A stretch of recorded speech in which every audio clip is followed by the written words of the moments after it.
As air travel becomes an everyday matter, it forces great changes in airliners. Aircraft are becoming larger, carrying more passengers in every flight, and they move fast as well. For example, while landing, jets cover 100 meters in 1.2 seconds. High speeds require clear information and split-second decision-making by pilots. Despite increasing sophistication in flying, some aircraft still have single-use instruments and mechanical controls crowded into a pre-electronic cockpit.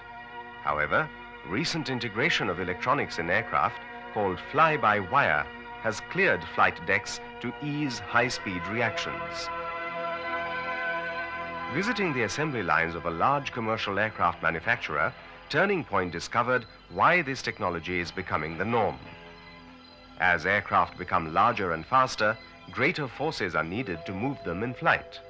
Direct control first gave way to indirect hydraulic and mechanical control, linking the pilot's cockpit to a kilometers-long maze of cable and hydraulic lines. In the electronic fly-by-wire airliner, the pilot's commands flow as electrical signals, controlled through onboard computers. Simple, clean wiring now connects cockpit controls to moving surfaces on the wings and tail used in flight control. Onboard electronic monitoring safeguards against exceeding an aircraft's capabilities. Such protection helps pilots get maximum aircraft performance while keeping control. Using a fly-by-wire system, you can make the controls behave in the way that you want them to behave, or in the way that the pilots want them to behave, rather than in the way that the mechanical system of the flying controls forced you to behave in the past. There are two critical points in every aerial flight. It's takeoff and landing.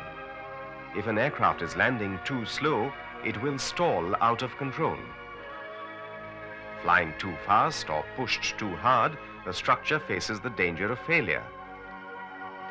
The challenges of safe approach and landing lie at the heart of air safety and were responsible for introducing fly-by-wire to aircraft. For example, shifting winds during the monsoon can be a pilot's nightmare at approach and landing. They can sharply reduce the lift around an airplane's wings that keeps an aircraft up. If you wish to go through a wind shear, which you have detected, if all of a sudden I wish to react, I can immediately react. Look what happens here. Maximum thrust, minimum speed, and maximum lift.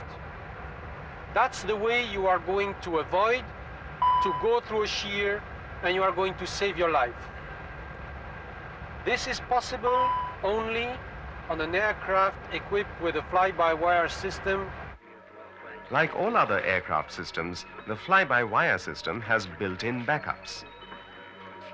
There are 5 onboard computers, and each is a 2-in-1, each continually monitoring another.